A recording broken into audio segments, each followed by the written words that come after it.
Ma'am हमने यही पढ़ा था कि जो नल हेप्सिस और हेलो, यस।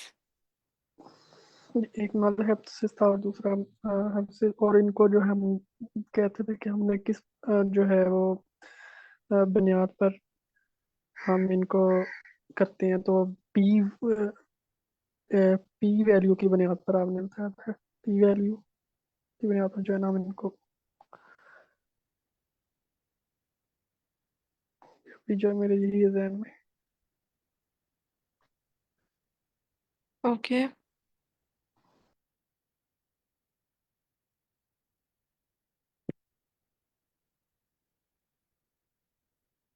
ऑलराइट, और व्हाट एल्स, लाइक ये तो पी वैल्यू होती क्या है? ये 0 से 1 के दरमियान होती है, और अगर हमारी वैल्यू 1 आए तो हम हमारा जो है हेप्सिस व नल हेप्सिस पे फाल करता है, और अगर 0 आए तो वो। Okay, that's good. जी, इंटरप्रिटेशन थोड़ी बहुत कैसे याद है आपको? राइट, ठीक है। It can work. और यहाँ से लाइक कौन हमें बताएगा कि हम थ्रेशोल्ड 0.05 ही रखते हैं, क्यों?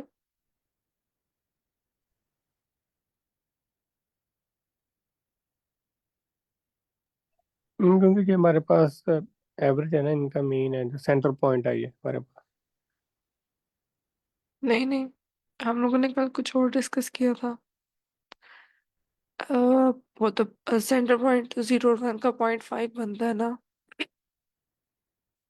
हम 0.05 ले रहे हैं। तो anyhow, कल हमने ये डिस्कस किया था कि ये हमारे एक्सपेरिमेंट की सेंसिटिविटी पे डिपेंड कर रहा है कि हम कितना, लाइक, क्योंकि अगर मैं ये कह रही हूँ कि ये 0.05 है, ठीक है, तो इसका क्या मतलब है कि अगर मैं इसको मतलब इसकी वो निकालूं, परसेंटेज के हिसाब से बात करूँ, यानी ये 5% बनता है, राइट? तो यानी कि मैं ये कह रही हूँ कि 100 में से अगर कोई एक्सपेरिमेंट हो तो 5 वो एक्सपेरिमेंट्स होंगे जिनकी वैल्यू हो सकता है कि मेरे जो मैं हाइपोथेसिस एक्सेप्ट कर रही हूँ उससे थोड़ा अगेंस्ट है। ठीक है, तो उस बेसिस पे हम मतलब अपना कॉन्फिडेंस जो है ना उसका थ्रेशोल्ड हम ले रहे हैं इसमें।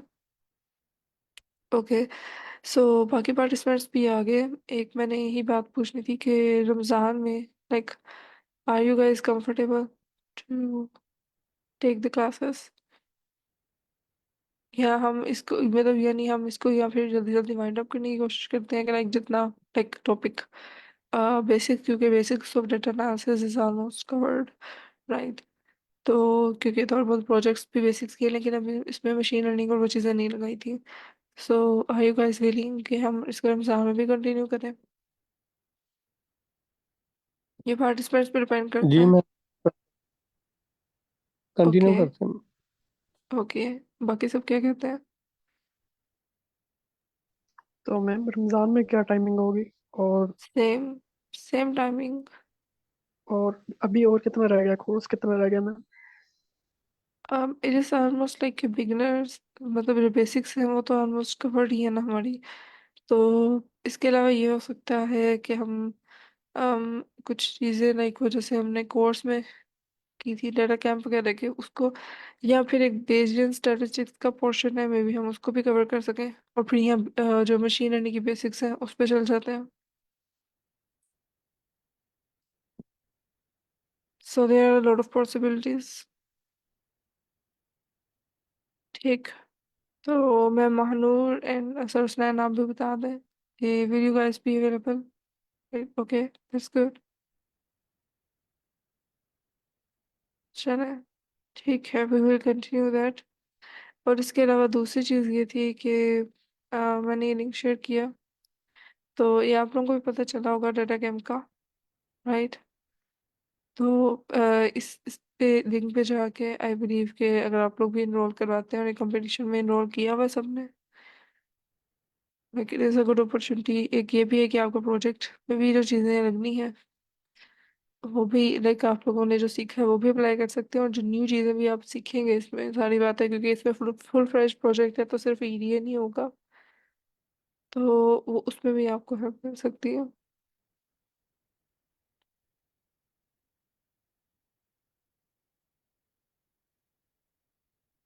सो ये डाटा कैम का स्कॉलरशिप का कंपटीशन है, तो इसमें भी कंसिडर कीजिएगा कि इनरोल हो जाए।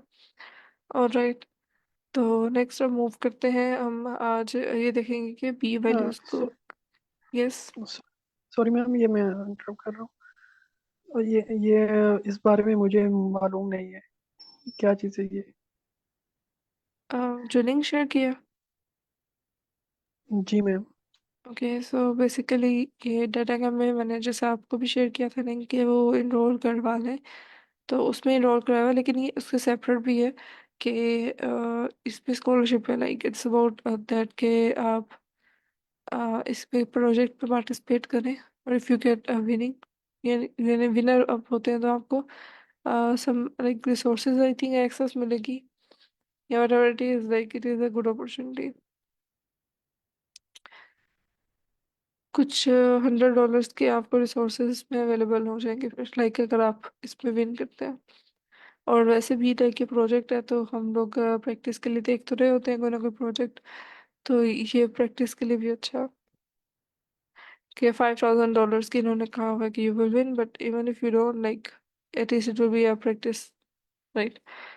तो इसमें वैसे थोड़ी सी एसक्यूएल का भी इन्होंने कहा हुआ है, तो मे बी हम एसक्यूएल पे फिर मूव कर लें इसके बाद, तो देखते हैं, राइट। अभी तक के लिए लाइक स्टार्स ही हम पढ़ लें, मगर इस कंपटीशन में रोल लाजमी हो सब, राइट। शेयर करने का मकसद ये था। ओके, चलें अब हम देखते हैं कि पी वैल्यू को कैलकुलेट कैसे करते हैं। इसमें जो मैंने टू साइडेड या वन साइडेड पी वैल्यू का कहा था, सबने अपने एंड पे देखा था इसको।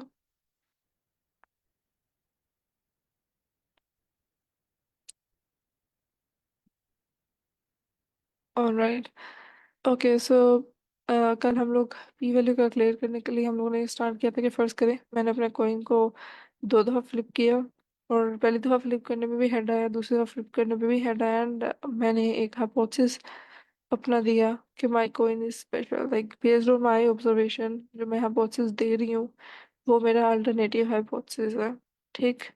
और जो स्टैटिस्टिकल जुबान में इसके अगेंस्ट जो हाइपोथेसिस है, अल्टरनेटिव हाइपोथेसिस के अगेंस्ट, वो ये है कि कोई डिफरेंस नहीं है, यानी कि मेरा कोई स्पेशल नहीं है। जैसे बाकी के कोइंस है वैसे ही ये भी है, ठीक।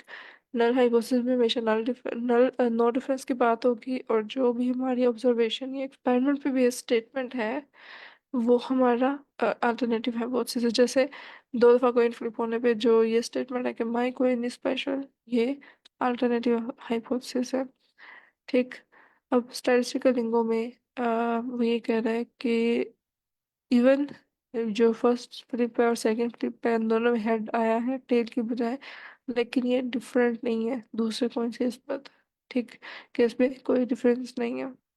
अब इसी चीज़ को कैलकुलेट करने के लिए कि क्या वाकई मतलब मेरा कॉइन जो है वो नॉर्मल है या फिर स्पेशल है, तो इस चीज़ को इवेलुएट करने के लिए what we can do is to calculate its probability, right, कि इसकी भी वैल्यू क्या है। थ्रेशोल्ड अगेन वही है हमारा जो 0.05, उस थ्रेशोल्ड के अगेंस्ट हम अपनी वैल्यू पी वैल्यू निकालते हैं, और फिर हम देखते हैं कि इसमें क्या कितने लाइक हमारा कौन सा हाइपोथेसिस हम एक्सेप्ट या रिजेक्ट करेंगे, ठीक। तो इन दैट केस के पी वैल्यू हमारी आती है और हम नल हाइपोथेसिस को रिजेक्ट करते हैं, तो दैट मीन्स कि हम अपने अल्टरनेट हाइपोथेसिस को एक्सेप्ट कर रहे हैं और हमारा कोई स्पेशल है, right?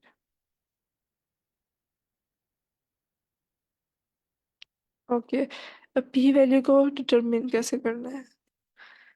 तो डिटरमिन करने का तरीका ये है कि जितने भी सारी सिनेरियोज पॉसिबल बन सकते हैं ना, ठीक है, तो हम उन सब की प्रोबेबिलिटीज को ऐड करें, ठीक है, और फिर हम देखेंगे कि मतलब दो हेड आने की एक रो में प्रोबेबिलिटी क्या है, ठीक है, उसके बेस पे हम बताएंगे कि उन सब के जितने भी सिनेरियोज हैं जिनमें एक ही रो में दो हेड्स आ सकते हैं, यानी फर्स्ट फ्लिप में भी हेड आया दूसरी फ्लिप में भी हेड आया, तो इस तरह की सारी हम सिचुएशन सिनेरियोज को फिगर आउट करेंगे और उनकी प्रोबेबिलिटी को ऐड करके देखेंगे कि वो पी वैल्यू सिग्निफिकेंट आ रही है या नहीं, ठीक।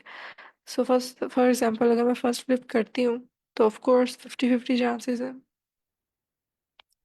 0.5 प्रोबेबिलिटी है कि वो हेड आएगा और 0.5 ही प्रोबेबिलिटी है कि वो टेल आएगा, राइट।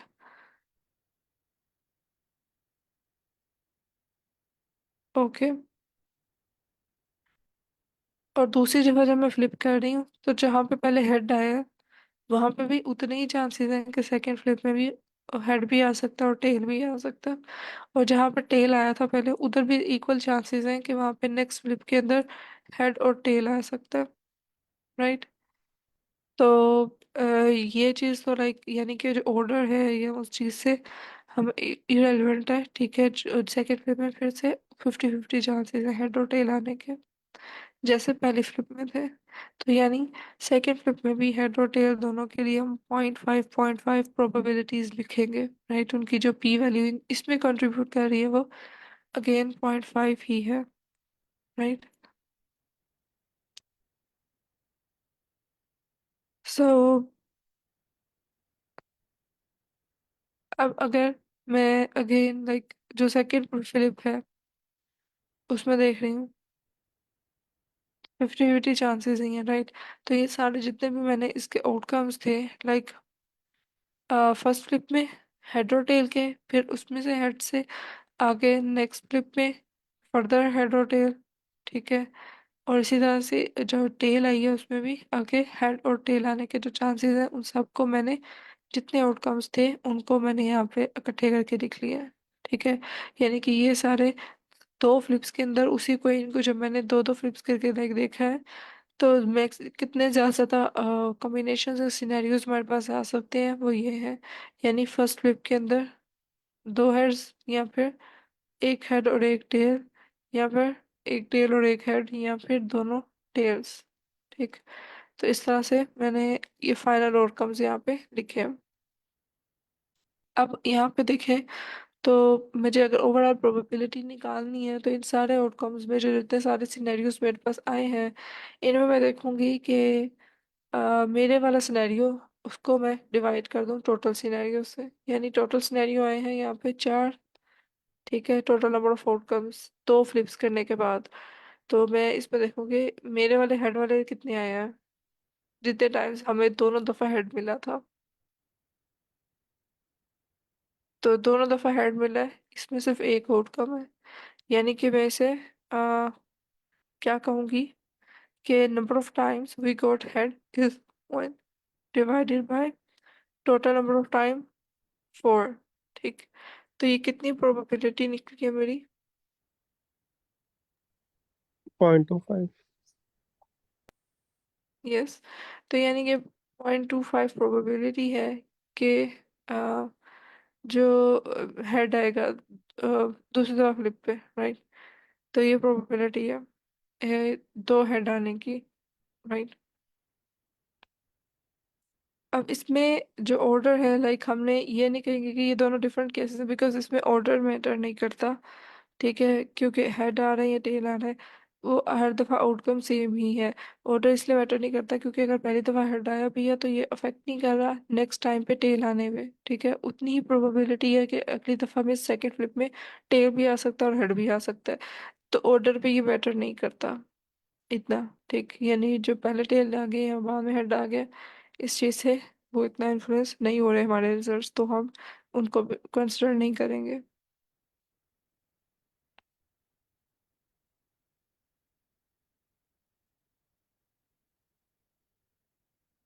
ओके। तो एक और चीज़ ये है कि जो हमारी टू हेड्स की प्रोबेबिलिटी है पी वैल्यू, यानी कि वो मैं इधर भी लाइक 0.25 है।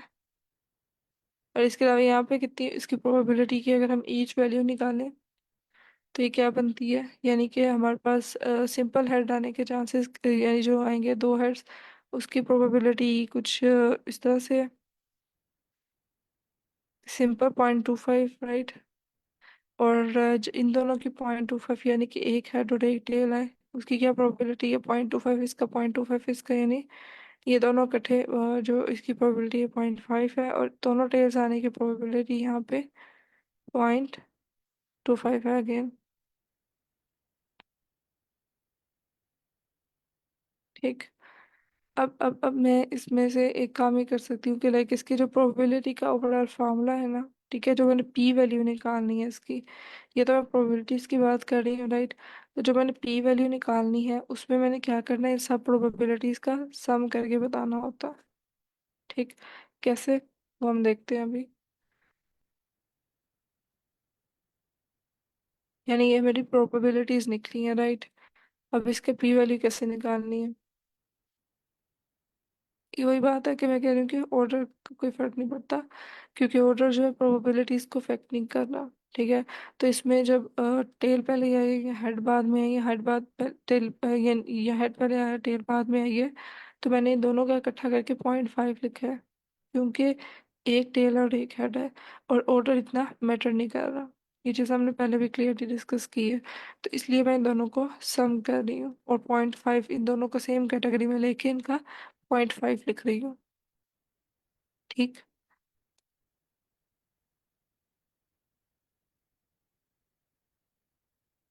ओके। अब इन सब की पी वैल्यू अगर हम निकालें, ठीक है, कि हमें दो हेड्स में इसकी क्या पी वैल्यू आएगी। ठीक है, क्योंकि हमने पी वैल्यू से देखे तो हमने ये एक्सेप्ट या रिजेक्ट करना है कि हमारा नल हाइपोथेसिस ठीक है या गलत है। सही। तो पी वैल्यू कैसे हम निकालते हैं, जब भी हमने पी वैल्यू निकालनी है कि दोनों फ्लिप्स के दरमियान में किसी भी सिनेरियो की, तो पी वैल्यू के तीन कंपोनेंट्स हैं, थ्री पार्ट्स पे बेस्ड होती है ये। Okay. So first part is कि हम प्रोबेबिलिटी बताते हैं कि रैंडम चांस, यानी फर्स्ट जो इसका कंपोनेंट है वो ये है कि probability of random choice, random chance,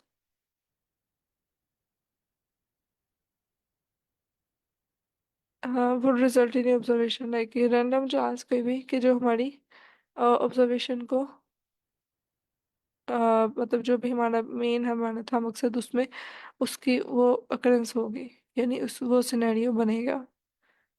ठीक है। तो एक रैंडम चांस के हमारे जो हमने डिजायर्ड सिनेरियो है, लाइक उसकी प्रोबेबिलिटी क्या है।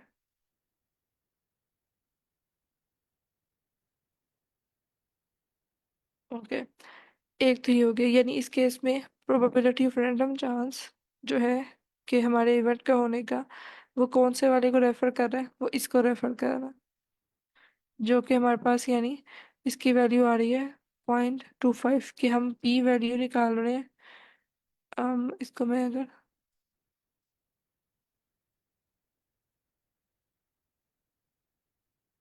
पी वैल्यू निकाल रहे हैं हम of getting two heads in a row, two heads in a row, right? And two flips, consecutive flips.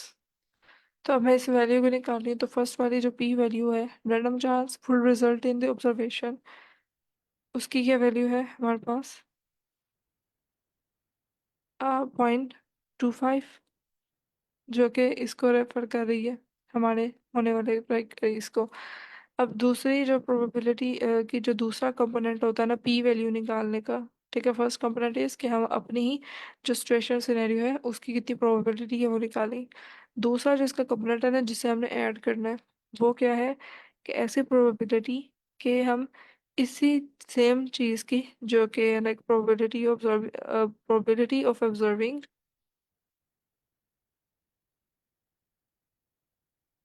Observing something else that is equally rare, right. Something else यानी कि something else से क्या refer है यहाँ पे, something else that is equally rare.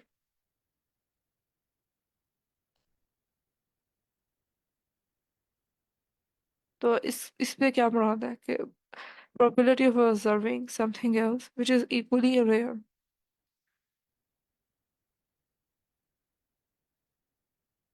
जी, यानी कि इससे मुराद ये है कि यानी कि इसी के पैरेलल में जो आ रहे हो इवेंट्स रिस्पेक्टिवली, हम उनको लिखें, राइट। तो यहाँ पे इवेंट्स जो इक्वली रेयर हैं, वो कौन से हैं?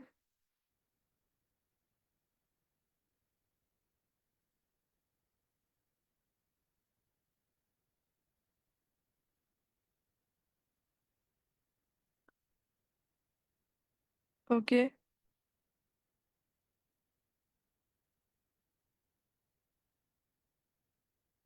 जी बताएं।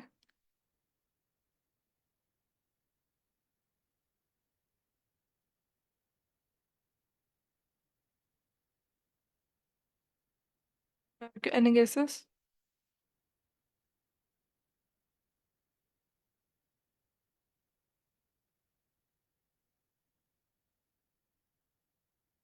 यहाँ पे समझ आ रही है ना यहाँ तक सबको?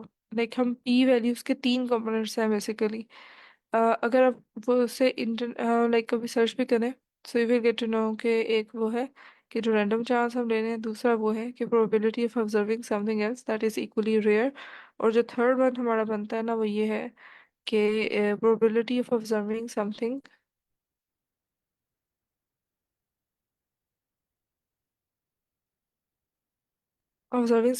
रेयर और most extreme, right. Observing something which is rare. तो अब ये तीन जो मैं रेयर रेयर की बात कर रही हूँ, इसको मैं क्यों ऐड कर रही हूँ साथ? एक तो ये था जो कि मतलब डायरेक्टली हमारी प्रोबेबिलिटी है, लेकिन मैं सात चीज़ों को जो रेयर होने वाली दूसरी जो चीज़ें हैं, उनको क्यों ऐड कर रही हूँ साथ पी वैल्यू के? और मैं ये कह रही हूँ कि पी वैल्यू कैलकुलेट करने के लिए ये भी इक्वली इंपॉर्टेंट कंपोनेंट्स हैं। ठीक है, यानी हम इसको इसको और इसको इन तीनों वैल्यूज को ऐड करेंगे।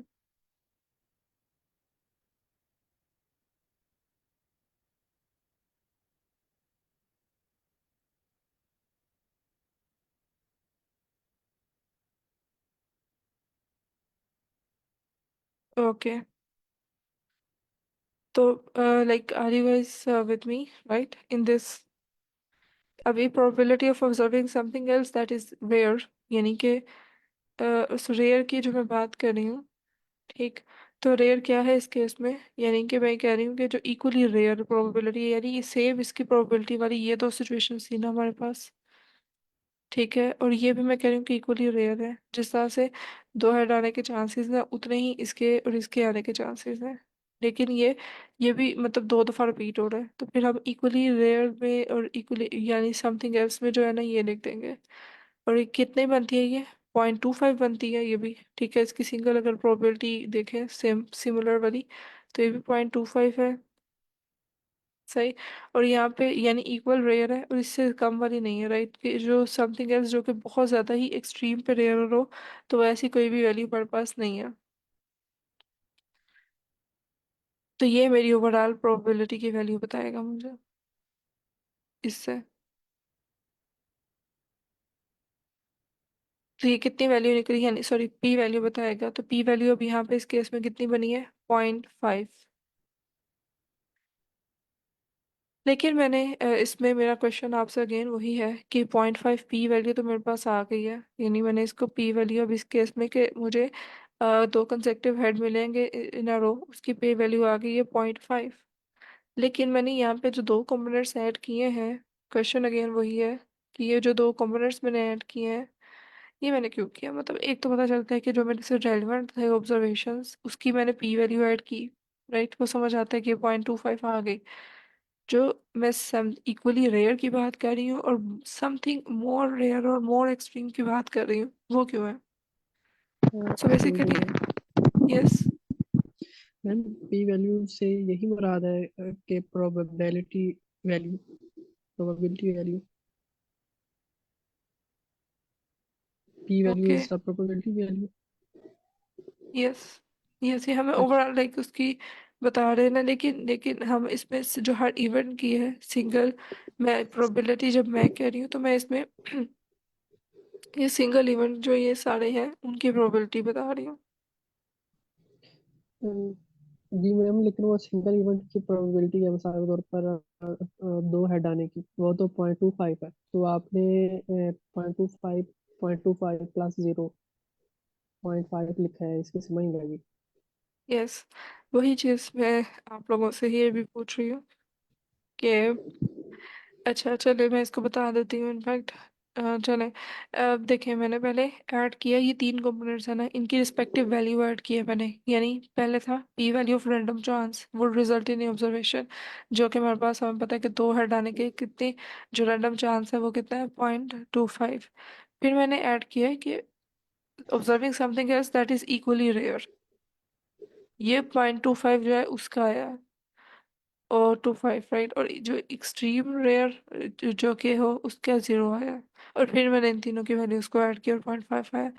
अब मैं इक्वली रेयर क्यों ऐड कर रही हूँ, अब देखें, जब मैं ये क्लेम करती हूँ कि मेरे जो चीज़ है वो स्पेशल है, ठीक है, अभी इस चीज़ को अगर मैं अपने हाइपोथेसिस के अराउंड रख के ही बात करूँ इस मामले की, तो अगर मैं ये कह रही हूँ कि मेरी एक चीज़ स्पेशल है, लेकिन अगर मैं साथ साथ मतलब फ़र्ज़ करें कि मैं किसी को गिफ्ट दे रही हूँ, ठीक है, और मैं कह रही हूँ कि ये जो चीज़ थी ये बिल्कुल स्पेशल है, राइट, इसके मुकाबले में और कोई चीज़ है ही नहीं है, राइट, इस तरह की कोई और चीज़ नहीं है, तो दैट मीन्स कि वो वाकई बड़ी स्पेशल है। लेकिन अब अगर मैं साथ ये भी ऐड करूँ कि जितनी ये रेयर है ना, मतलब कि ये चीज़ जितनी है, कोई फ्लावर है, ठीक है, फ्लावर था, ठीक है, कोई भी, तो वो जितना वो फ्लावर रेयर है उतनी और भी एक आधी और कैटेगरी है जो कि उतनी ही रेयर है।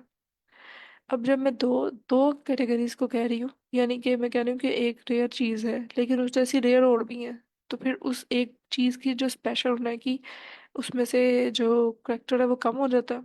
ऐसे ही है, यानी कि अगर मैं एक फ्लावर को कह रही हूँ ये स्पेशल है, ये रेयर है, लेकिन मैं कह रही हूँ कि इसके साथ मुकाबले में दूसरे फ्लावर्स भी जो है वो भी इक्वली स्पेशल और रेयर है, राइट। तो अब जब मैं ये कहूँगी कि ग्रीन वाला स्पेशल है, तो उसकी ये जो स्पेशल होने की जो उनसे होती है ना एक करेक्टर, वो कम हो जाता है ऑटोमेटिकली, क्योंकि बाकी भी उतने ही रेयर है और स्पेशल है जितना कि ये फ्लावर है ग्रीन वाला। तो इफेक्ट कम हो गया इसका स्पेशल होने का, राइट। और मतलब मैं जब स्टार्स पे बात करती हूँ तो हम हर तरीके से लाइक उसको ले रहे होते हैं ना, राइट। तो यहाँ पर probability of observing something else that is equally special का मतलब यही है कि मैं फर्स्ट ऑफ ऑल ये कह रही थी कि मेरा कोई स्पेशल है, या मैं ये कह रही हूँ कि ग्रीन वाला जो मैं फ्लावर है वो बड़ा रेयर है, वो स्पेशल है, लेकिन बाकी भी उसके जितने ही उतने ही रेयर है, तो फिर इसकी स्पेशलिटी तो कम हो गई ना, क्योंकि ये कोई एक अनोखा रेयर नहीं है, बाकी भी और बहुत है जो के साथ उसके रेयर है, सेम क्वालिटी को शेयर कर रहे हैं। तो इसकी जो जो ओवरऑल कैरेक्टर था कि ये बहुत स्पेशल है, उसकी वो क्वालिटी कम हो गई। इस तरह से यहाँ पे अगर मैं ये कहती हूँ कि मेरा कोइन स्पेशल है बिकॉज उसके अंदर दो हेयर्स फिर में इन कंटिन्यूस आए हैं, लेकिन कोई और भी ऐसे इवेंट्स हैं, यानी जो पेयर्स हैं वो भी इक्वली रेयर है, ठीक है, यानी जितनी प्रोबेबिलिटी इसकी बन रही है उतनी प्रोबेबिलिटी इनकी भी बन रही है, ठीक। तो जो इसके मुकाबले में मतलब फ्लिप करते हुए आते हैं इवेंट्स, और वो भी इक्वली उतने ही प्रोबेबिलिटी वाले हैं, उतने ही रेयर है, तो इसका मतलब ये है जो इसकी स्पेशलिटी मैं कह रही थी कि दो हटाने की बड़ा वो स्पेशल है मेरा कॉइन, उसमें थोड़ी सी कमी आई, यानी उसका इन्फ्लुएंस हुआ, तो हमने वो चीज़ भी इसलिए हम उसको कंसिडर करते हैं। अगर यहाँ पे ज़ीरो आता तो फ़र्क पड़ना था हमारी ओवरऑल ऑब्जर्वेशन में कि वो हमें इस चीज़ पे फिर बताता है कि हाँ कॉइन स्पेशल है, क्योंकि इसके जैसा रेयर और कोई नहीं है। यानी अगर मैं ये कहूँ कि ग्रीन फ्लावर है हमारे पास और इसके मुकाबले में कोई और ऐसा फ्लावर नहीं है जो कि इक्वली रेयर हो, तो फिर तो वाकई माना जाएगा कि ये ग्रीन फ्लावर, जो ग्रीन फ्लावर है वो स्पेशल है, ठीक है। लेकिन अगर इसके मुकाबले में जो बाकी फ्लावर्स हैं और वो भी इक्वली रेयर हैं, तो इसकी जो स्पेशल होने की जो करेक्टर है वो कम हो जाता है। तो इसलिए हम पी वैल्यू कैलकुलेट करते हुए एक ये वैल्यू भी साथ ऐड करते हैं सेकंड पे, कि probability of observing something else that is equally rare, ठीक। अब इसके बाद जो हमारा तीसरी है कि probability of getting something rare और मोर एक्सट्रीम, यानी अब ये तो ये है कि जो उसके मुकाबले में रेयर थी, हो सकता है कि कोई एक ऐसा भी फ्लावर हो जो उससे भी ज्यादा रेयर है। अब मैं कह रही हूँ कि मेरा फ्लावर स्पेशल है, लेकिन मैं साथ ये भी कहूँ कि जो एक ये ब्लू वाला फ्लावर है ना वो इससे भी ज्यादा रेयर है, ठीक है। अब मैं एक ही कह रही थी कि मैंने जो फ्लावर है ये वाला जो मेरे गार्डन में जो भी ये बड़ा, अब ये इस चीज को लेकर आप स्टेटमेंट्स खुद वेट डाउन करेंगे तो आपको पता चलेगा कि इन चीजों में क्या फर्क है। एक ये कि ग्रीन फ्लावर स्पेशल है इससे, इसके मुकाबले में और कोई भी उतना रेयर नहीं है, बिकॉज ये रेयर है। ठीक है, इसलिए स्पेशल है। और दूसरी स्टेटमेंट ये है कि ग्रीन फ्लावर स्पेशल है लेकिन इसके साथ जो दूसरे फ्लावर्स हैं वो भी इक्वली, ये स्पेशल क्यों है क्योंकि ये रेयर है, और लेकिन जो इसके साथ जो दूसरे फ्लावर्स हैं वो भी इक्वली रेयर है। अब जब मैंने ये बात की कि दूसरे फ्लावर्स भी उतने ही रेयर हैं तो इसकी थोड़ी सी स्पेशलिटी वैसे ही इन्फ्लुएंस हो गई।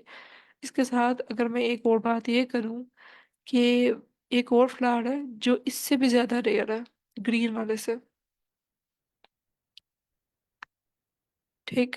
तो जब मैं ग्रीन फ्लावर की बात करूंगी और मैं साथ कहूंगी कि इससे भी ज्यादा स्पेशल रेयर एक फ्लावर है, तो इसका मतलब है इसकी थोड़ी सी स्पेशलिटी डाउन होगी क्योंकि वो रेयर ज्यादा है। ठीक है। तो अब यहाँ पे probability of observing something rarer और मोर एक्सट्रीम, यानी कि इससे भी ज्यादा जो मतलब हमारी जो इसके चांसेस थे इससे भी कम प्रोबेबिलिटी वाली कोई वैल्यू हो। ठीक है।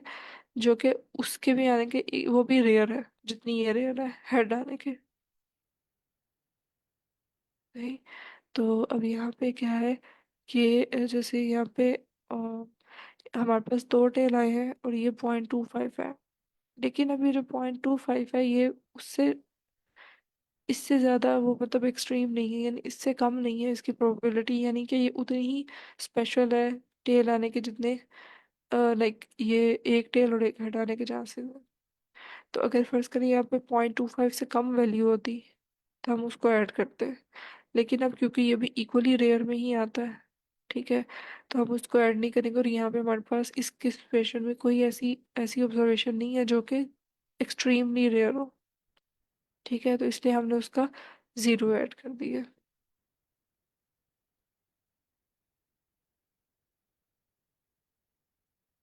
Got it. Okay.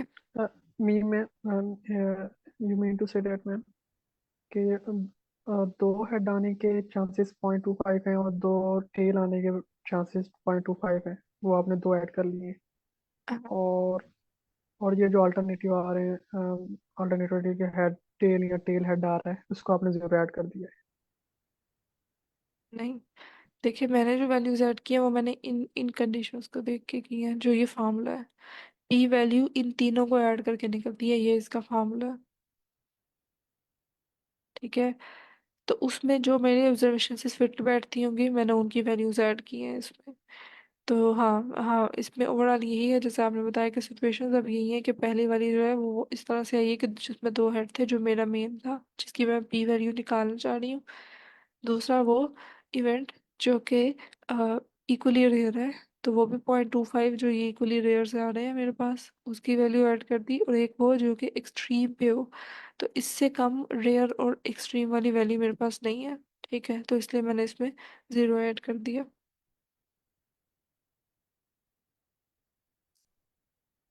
Got it. Ma'am ये मोर एक्सट्रीम वैल्यू ये हमेशा कम ही होगी और ज़्यादा भी हो सकती है। हाँ वैसे हाँ एक्सट्रीम में ज़्यादा भी हो सकती है।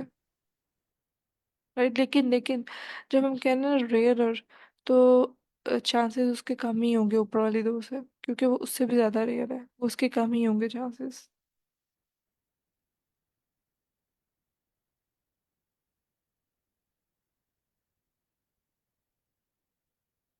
ओके। चलें। अब मैं इसको जो ये मैंने अब मेरे पास पी वैल्यू क्या आई है इसमें। अब मेरे पास पी वैल्यू क्या आई है। 50 है। Point 0.5 five point five yes. Five. तो 0.5 अब जो मेरे पास पी वैल्यू आई है, ठीक, तो इसकी अब क्या मैं इससे क्या निकालूं पी वैल्यू से, क्या मुझे पता चल रहा है 0.5 आई है।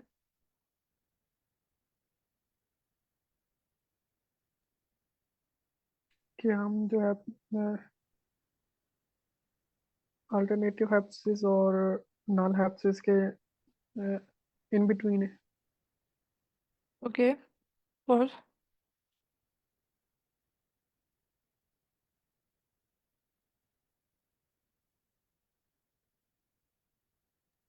जी, अब तो इससे मजीद ये क्या पता इस चल पे रहा है?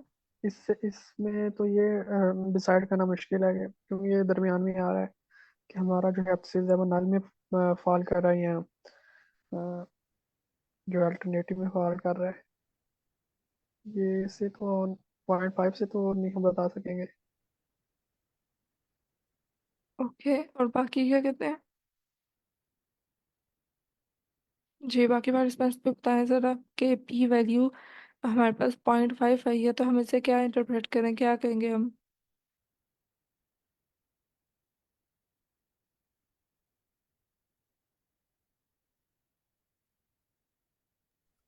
50% चांसेस है हमारे, लेकिन ये हमारे पास अल्टरनेटिव आएगा ना, क्योंकि ये इसकी वैल्यू वो जब हम जीरो पहले हम कह रहे थे भी हमारे पास जो स्पेशल कॉइन है, लेकिन ये स्पेशल हमारे पास नहीं है क्योंकि 50% चांसेस है इसको। ओके, लेकिन अच्छा, मैं अब नल हाइपोथेसिस और अल्टरनेटिव हाइपोथेसिस में कौन सा वाला मेरा सिलेक्ट होगा? यानी फाइनल स्टेटमेंट इस पी वैल्यू को इंटरप्रेट करके तो हमें यही पता है ना कि हमने पी वैल्यू से जो है हाइपोथेसिस टेस्टिंग करनी होती है, राइट? तो कौन सा हाइपोथेसिस एक्सेप्ट होगा? अल्टरनेटिव में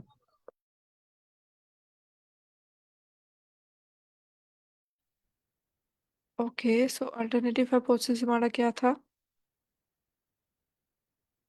can anyone recall that?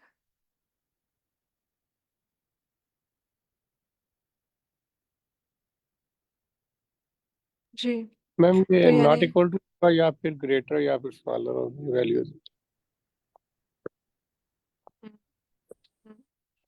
Okay, somehow like you're trying, which is good, but थोड़ा ये गलत आंसर है थोड़ा सा, राइट? सो बाकी बताइए जो कल भी थे, लाइक मैं महानूर, आप बताएं। मैम ये नल हाइपोथेसिस को एक्सेप्ट करेगा क्योंकि ये 1 के करीब है। नल हाइपोथेसिस को एक्सेप्ट करेगा? Yes. Ma'am okay, that's good. ठीक है, तो मैं महानूर कह रही कि नल हाइपोथेसिस को एक्सेप्ट करेगा। तो बाकी को लाइक क्या कहते हैं इस बारे से कि नल हाइपोथेसिस एक्सेप्ट होगा? नहीं मैम, ये इन बिटवीन है। Okay, so ma'am Noor, can you justify it कि ये नल हाइपोथेसिस को एक्सेप्ट क्यों कर रहे हैं हम?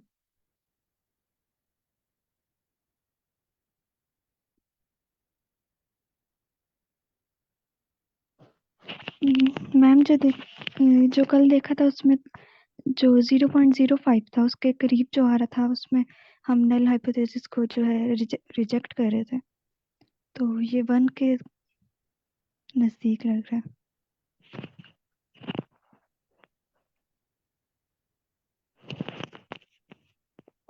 ओके, मैम मुझे जो समझ आया। हाँ बिल्कुल ठीक है, आपको समझ आई है, दैट्स गुड। हाँ, तो बेसिकली दैट्स वेरी गुड। हम लोग क्या कह रहे थे, हम लोगों ने जी थ्रेश होल्ड जो है, जैसे मैं महानूर जिसको बता रही हैं 0.05, यस, हम लोगों ने इस चीज़ की बात की थी ना कि थ्रेश होल्ड जो अभी मैंने आज भी शुरू में बिल्कुल बताया था, क्या 0.05 थ्रेश होल्ड के अगेंस्ट रख के करें, यानी 0 से 1 हमारे पास वैल्यू और हम 0.05 थ्रेश होल्ड रख के, और अगर ना भी बताया जाए तो बाय डिफॉल्ट 0.05 ही है, ठीक है, अनटिल अनलेस के कोई चेंज करता है तो वो साथ मेंशन करता है, लेकिन बाय डिफॉल्ट इट इज 0.05। अब 0.05 थ्रेश होल्ड के अगेंस्ट मेरी पी वैल्यू आई है 0.5। तो अब यहाँ पे अगर होती तो ये अल्टरनेटिव हाइपोथेसिस एक्सेप्ट होना था, यहाँ पे इट्स इग्नोर्ड है। तो अब मैं क्या कहूँगी कि मेरा नल हाइपोथेसिस एक्सेप्ट होता है, और नल हाइपोथेसिस क्या था इस केस में?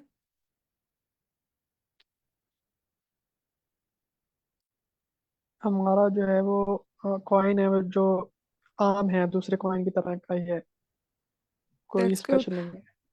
हाँ, तो हमारे जो कॉइन है उसमें और जो आम कॉइन है उसके अंदर कोई फर्क नहीं है। ये हमारा नल हाइपोथेसिस था कि वो स्पेशल नहीं है, जैसे सर अरमान ने बताया, राइट। तो इसका मतलब ये है कि हम अपने अल्टरनेटिव हाइपोथेसिस को रिजेक्ट करें। जो मैं कहती कि मेरा कॉइन स्पेशल है, वो अल्टरनेटिव स्टेटमेंट थी और वो मैंने अब रिजेक्ट कर दे रही है, क्योंकि मेरी पी वैल्यू जो आई है वो 0.5 आई है, जो कि थ्रेशोल्ड से बहुत ज्यादा है। ठीक। और अच्छा, अब ये चीज़ थी कि हम लोगों ने पी वैल्यू को इस तरह से कैलकुलेट कर दिया। यहाँ तक क्लियर है सब चीज़ें?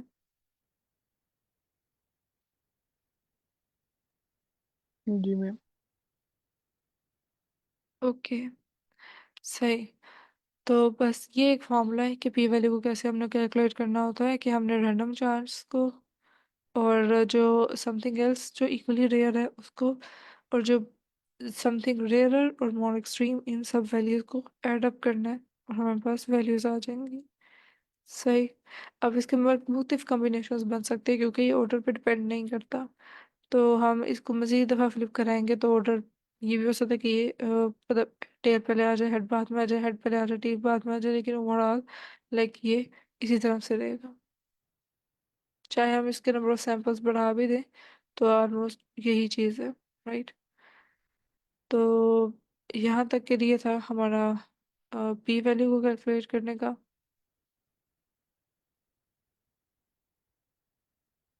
ये सो नाउ लेट्स, अभी फिलहाल के लिए हम इसको इतना ही रखते हैं, यानी ये ओवरऑल थी हमारे कंपोनेंट्स पी वैल्यूज को कैलकुलेट करने के लिए।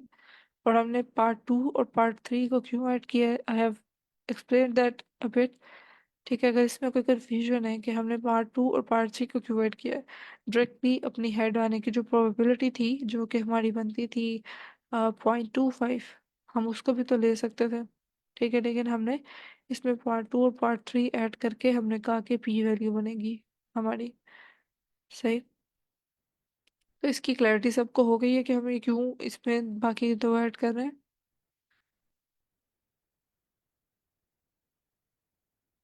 जी मैम, क्योंकि ये तीनों जो पॉइंट्स हैं वो पी वैल्यू का फार्मूला है। लेकिन इसमें ये चीज़ है ना कि अगर मैं एक स्पेशल चीज़ कह रही हूँ लेकिन साथ उसके बराबर की और भी स्पेशल है, तो हमारी वो हाइपोथेसिस की जो वर्थ है वो ख़त्म हो जाती है। ठीक है। तो इसलिए जब मैं स्टार्स के थ्रू करूँगी तो मैं हर पॉसिबिलिटी को, मतलब मैंने उस पर कंगाल के बिल्कुल, मतलब हर तरह से देखना होता है कि कोई भी अगर पॉसिबिलिटी या प्रोबेबिलिटी निकल रही है तो उसको मैं इग्नोर नहीं करूँगी, वो भी मैं ऐड करूँगी इसमें, ताकि एक्यूरेट हो। सही। सो इसलिए हम इसे जो है ना, इन दोनों को भी इक्वली हम ऐड करते हैं बीच में इस फॉर्मूला में। It will be there in the equation.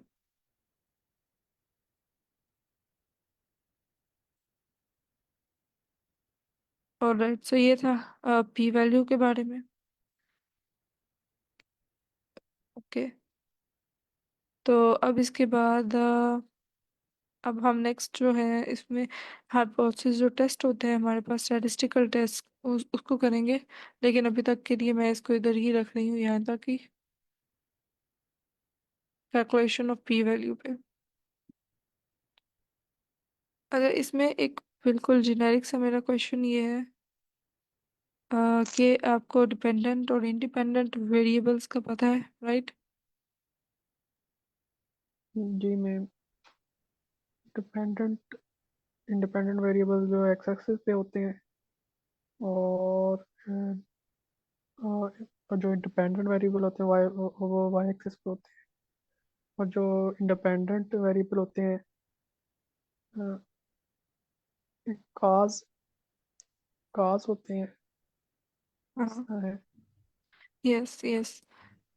जी बिल्कुल, डिपेंडेंट जो वेरिएबल्स हैं वो उनकी वैल्यूज इंडिपेंडेंट पे इन्फ्लुएंस करी होती है, और हम यूजुअली वाकई में एक्स एक्सिस पे इंडिपेंडेंट वेरिएबल्स को रखते हैं, but this is not an hard and fast rule. So it's good कि आपको ये बेसिक टर्मिनोलॉजीज का आइडिया है। ओके, सो अब अगर हम नेक्स्ट अगर मूव करें। Sorry sorry yes. Excuse me, क्या हार्ड एंड फास्ट रूल नहीं है कि जो इंडिपेंडेंट वेरिएबल जो है वो हम एक्स एक्सिस पे रखते हैं और डिपेंडेंट वाई एक्सिस पे, ये बात कर रही यस हैं आप? Yes yes. ये हम लेकिन कि हम जेनेरिक वे में ये इसी तरह कर रहे होते हैं। But we can switch. मगर हम करते नहीं है यूजुअली, वो इंडिपेंडेंट वेरिएबल्स एक्सेस पे ही रहता है।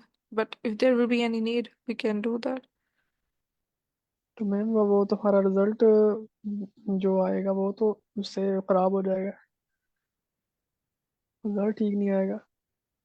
नहीं, वो सिनेरियोस पे डिपेंड करता है। लाइक हो सकता है कि कभी आपको वाई एक्सिस पे भी इंडिपेंडेंट वेरिएबल और एक्स एक्सिस में इंडिपेंडेंट भी लिखा हुआ नजर आ जाए, तो उसमें ये नहीं आपने कहना कि ये गलत है, because like by norm you can say कि हम इंडिपेंडेंट को एक्स एक्सिस पे ले रहे हैं। हम इंडिपेंडेंट वेरिएबल तो उसी कहेंगे ना मैम जो कोई खास खास करेगा, यानी वो जो अफेक्ट अफेक्ट बनेगा, अफेक्ट करेगा। Affect and cause I think में ये टर्म भी यूज होती है। हाँ, कॉज एंड इफेक्ट वो एक सिनेरियो है ना, कि आप हो सकता है कि उसमें कॉज एंड इफेक्ट ना हो, वैसे ही लाइक आप ले रहे हैं, ठीक है, तो इंडिपेंडेंट है और एक डिपेंडेंट है, ठीक। तो हो सकता है कि उसमें कॉज एंड इफेक्ट सिनेरियो ना हो, लेकिन Annie ji. How for the general rule of thumb you can take that independent variables X axis पे हैं, राइट।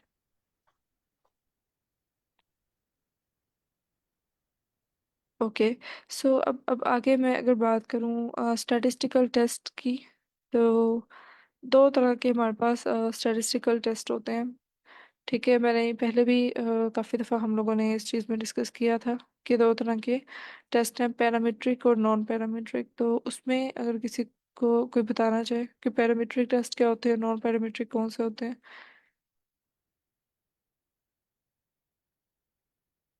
यानी हमारे पास हाइपोथेसिस टेस्टिंग में दो तरह की टाइप्स हैं, और नॉन पैरामीट्रिक।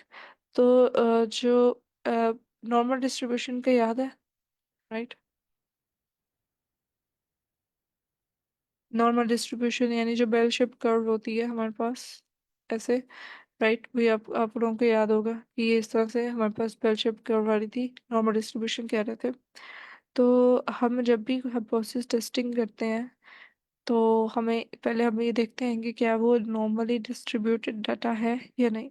फॉर एग्जांपल, अगर डाटा नॉर्मली डिस्ट्रीब्यूटेड है, तो हम इसमें पैरामीट्रिक टेस्ट अप्लाई करते हैं, क्योंकि पैरामीट्रिक टेस्ट एज्यूम करते हैं कि डाटा नॉर्मली डिस्ट्रीब्यूटेड है। लेकिन अगर अगर नॉर्मली डिस्ट्रीब्यूटेड डाटा नहीं है, तो फिर हम जो है ना, नॉन पैरामीट्रिक यानी नॉट नॉर्मल, नॉन पैरामीट्रिक और नॉर्मल पैरामीट्रिक। क्योंकि अगर हम नॉन नॉर्मल को पैरामीट्रिक अप्लाई करेंगे, बाज़ का तो रिजल्ट सही आ जाता है, बट हम इसमें नॉन नॉर्मल के ऊपर पैरामीट्रिक टेस्ट अप्लाई करके हम इसके जो बेसिक, जो इसकी असम्पशन है उसके अगेंस्ट जा रहे हैं, ना, बेसिक्स ही अगेंस्ट जा रहे हैं। टेस्ट फिर भी आ जाता है, अगर आप इस पर सर्च करेंगे तो वो कहेंगे कि हम नॉन नॉर्मल डाटा पे भी पैरामीट्रिक अप्लाई कर सकते हैं, क्योंकि आंसर आ जाता है। सही भी वो प्रेजेंट कर रहा होता है बाज़ का, ठीक है, सही बात भी बता रहा होता है, लेकिन क्योंकि इसकी बेसिक एजम्पशन है कि आप जो भी डाटा उसमें जो ऐड कर रहे हैं वो नॉर्मल होगा, तो हमने उसको फर्स्ट फॉलो करना है, ठीक है। उसके अगेंस्ट जाएंगे तो वो it will B unethical, right. तो हमारे पास एक तो ये बेसिक्स आ गई कि हमारे पास डाटा नॉर्मल है तो हम पैरामीट्रिक टेस्ट अप्लाई करेंगे, ठीक। इसके बाद हमारे पास एक और चीज़ आती है कि हम देखते हैं कि हमारा डाटा न्यूमेरिकल है या कैटेगोरिकल है, ठीक है, या कैटेगोरिकल। अब हमने ये टर्मिनोलॉजीज को बहुत अच्छे तरीके से देखा हुआ है, और हम काफ़ी दफ़ा जो है ना इनमें हमने आइडेंटिफाई भी किया हुआ है, तो आई होप कि इसमें कोई गलती नहीं होगी, क्योंकि अगर आप इसी में गलती करेंगे तो क्या होगा कि हम and we will end up choosing a wrong test. तो अगर मेरे पास कैटेगोरिकल डाटा हो, सही, तो यूजली उसमें लगता है काई स्क्वायर, ठीक। काई स्क्वायर टेस्ट क्या होता है ये हम अभी डिटेल में नेक्स्ट क्लासेस में इंशाल्लाह देखेंगे। और फिर अगर हमारे पास न्यूमेरिकल डाटा हो, तो हम उसमें ये कंसिडर करते हैं कि जो न्यूमेरिकल डाटा में डाटा होमोजीनियस है या नॉर्मली डिस्ट्रीब्यूटेड है, राइट। तो अब हमें अगर होमोजीनियस है, अब क्योंकि न्यूमेरिकल डाटा तो उसी पे हम उसकी डिस्ट्रीब्यूशन देख सकते हैं ना, जो कैटेगोरिकल डाटा होगा, ठीक है, उसमें डिस्ट्रीब्यूशन हम हिस्ट प्लॉट से तो हमें ये समझ नहीं आएगी कि क्या है, ठीक है ना, उसको नहीं ड्रा कर सकते, ठीक है। तो chi square test for categorical data, right. लेकिन अगर हमारे पास न्यूमेरिकल डाटा आता है तो फिर हम देखेंगे कि डाटा होमोजीनियस है या फिर नॉर्मली डिस्ट्रीब्यूटेड है। ठीक, तो अगर तो नॉर्मल डिस्ट्रीब्यूटेड डाटा है तो हम उस पे फिर जो से भी पैरामीट्रिक टेस्ट होंगे, ठीक, जो से सूटेबल इस पे लगते होंगे वो अप्लाई कर देंगे। ठीक, और अगर होमोजीनियस है डाटा यानी नॉर्मल नहीं है, डिफरेंट है, तो हम उसमें देखेंगे कि क्या वो लाइक उसमें हम पैरामीट्रिक अप्लाई करेंगे या फिर non parametric, like we will see them, right, कि पैरामीट्रिक अप्लाई होगा या नॉन पैरामीट्रिक, वो हम इसके फिर मजीद आगे इसके देख के डिस्ट्रीब्यूशंस तो फिर देखेंगे, राइट।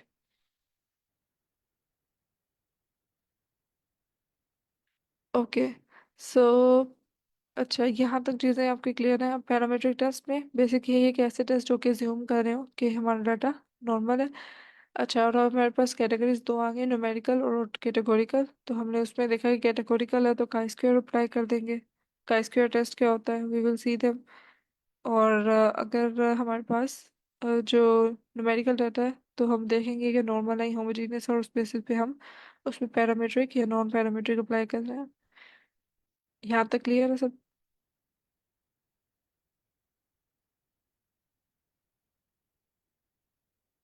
ओके, सो बेसिकली जो टेस्ट हम अप्लाई करेंगे इसमें सिर्फ एक एक लाइन की कमांड है पाइथन में, तो वो हम, लेकिन हम उससे भी पहले लाइक इसके देखेंगे कि ये जो हर टेस्ट है वो होता क्या है, ठीक है, और किस केस सिनेरियो में कौन सा टेस्ट अप्लाई होता है। सो ये आइडेंटिफाई करना ज़्यादा लाइक एक क्रूशियल है कि हमने टेस्ट हमें पता चल जाता है, ठीक है, लेकिन हमने अप्लाई कौन सा कब करना है ये इंपॉर्टेंट है। तो ये हम नेक्स्ट अपने सेशंस में इंशाल्लाह देखते हैं इसको। तो यहाँ तक सबको क्लियर था? Yes ma'am. That's good. तो जो आई थिंक कि मैम महानूर ने लाइक काफ़ी अच्छा अभी तक समझा कि पी वैल्यू को इंटरप्रेट कैसे करना है, और हमने किन बेसिस पे अपनी hypothesis testing, like hypothesis testing का कॉन्सेप्ट है कि जैसे अभी उन्होंने आंसर बड़ा अच्छा दिया था, and I was really happy to see her response कि she is learning really proactively. तो that's good, I would like to appreciate her. So that's really good कि वो इस लेवल पे इतना अच्छा सीख रही है। तो ये बड़ा हेल्पफुल रहेगा आगे के लिए इनके लिए भी। और बाकी भी participants, yes, like it's good that you are guys are regular. Like हम इसी तरह से रमज़ान में भी इसी तरह कंटिन्यू रखेंगे। और अगर आपकी कोई सजेशन हो या कोई फीडबैक हो, you can always of course send me a message on slack, right. तो हम उसको भी कैटर करेंगे डेफिनेटली। ठीक, चलें, कोई क्वेश्चन नहीं है तो फिर एंड करें मीटिंग को। नो क्वेश्चंस, या कोई क्वेश्चन है तो पूछ लें।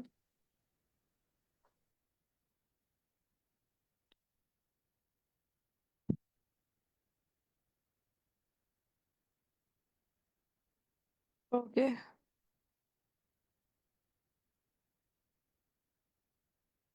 देन ठीक है, देन मैम आप मीटिंग को एंड कर दें। अल्लाह हाफिज़, हैव अ गुड वीकेंड। अल्लाह हाफिज़।